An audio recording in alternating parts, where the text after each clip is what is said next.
Hey guys, it's Tiffany with Rock Bottom Wellness, and this is day 16 of the 21-day Back to Basics Health Challenge. So the challenge to you today is to reconsider how you go out and eat.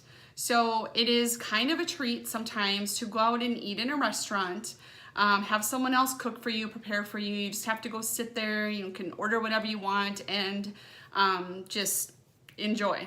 So not that that's always a bad thing, but sometimes with our busy schedules and if we are kind of shy to be in the kitchen or don't really know what to cook or how to cook, sometimes we rely on restaurants too much. So here are some tips to focus on when you go out to eat.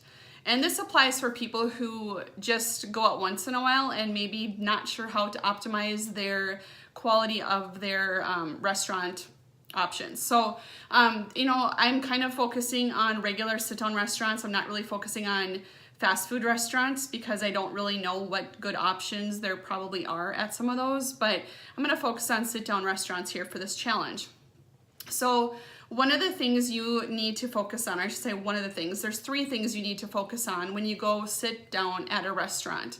If you're not looking at it as a treat, like you're gonna just go and eat the pizza that you want, or you're gonna have the dessert and the bread or whatever it is that you feel like is a treat for you, then I want you to focus on getting a good amount of protein. So maybe that's a vegetarian protein, maybe that's some kind of bean dish of some kind, or maybe it's chicken, beef, steak, turkey, whatever it is on the menu. So focus on getting a good clean portion of that. Looking for more plain, not something that's been swimming in different kinds of sauces because you don't know what's in there, especially if you're following like a dairy-free or gluten-free type of diet. So you're just going to want to focus on some kind of chicken, fish, steak, whatever it is. Hopefully it's been prepared in a good quality oil. Oftentimes they use some kind of, cheaper oil in restaurants. So maybe you could ask.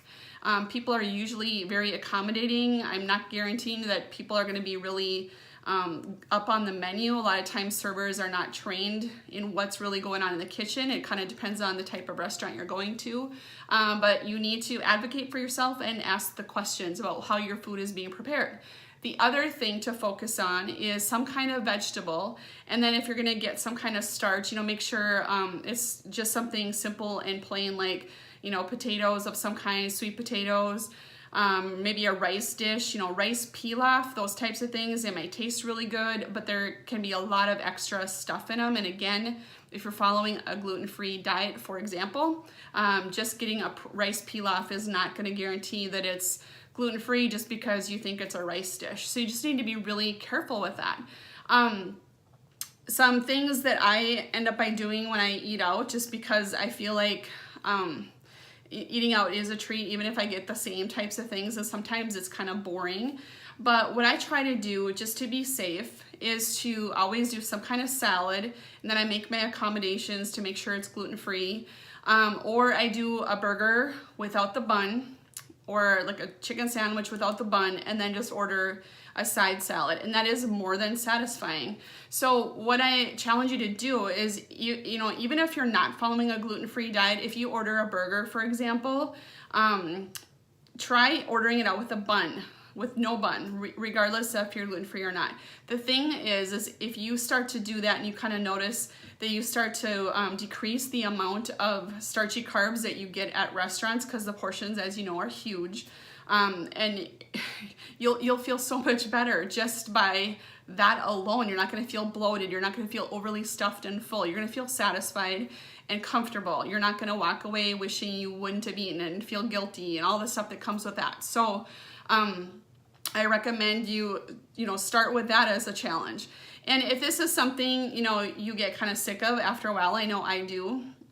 And the other day I found at a restaurant a few weeks ago, I found a flatbread pizza that was gluten-free and probably not the best ingredients as far as what was in the actual flatbread, but it was a real treat to me to be able to just order a regular something off the menu and not have to make all these accommodations and or just eat really basic, and it was really a treat. I don't probably need to do that again for a long time, so I'm good to go, but I stick to my salads or burgers or chicken or whatever it is without the bun and a side salad, and that is perfect. So, you know, just always think about getting your protein and your vegetables. You know, try to work with the oils as much as possible. The oils are the fat, so you get some good quality oils in there. It's hard to do in a restaurant sometimes. And then fill in the blanks with the starchy carbs if you're wanting some of that outside of the vegetables, or have a fruit cup as a dessert type of thing, or you know, have some kind of sweet potato dish versus, you know, white potato if that's an option for you. But just look for some basic things. That's my challenge to you, that every time you go in to eat, don't think of it as a treat and just go, you know, all in and get exactly what you want at your favorite restaurant for, you know, having whatever dish it is, because a lot of times, most of the times, they're not very healthy. So also, in eating out, look for farm to table type restaurants. They're just going to be cleaner, better food in general, and you will taste the difference. So anyway, hope the challenge is going well for you. If you have any questions, just comment below and I will answer them as soon as I can. Have a great night. Bye-bye.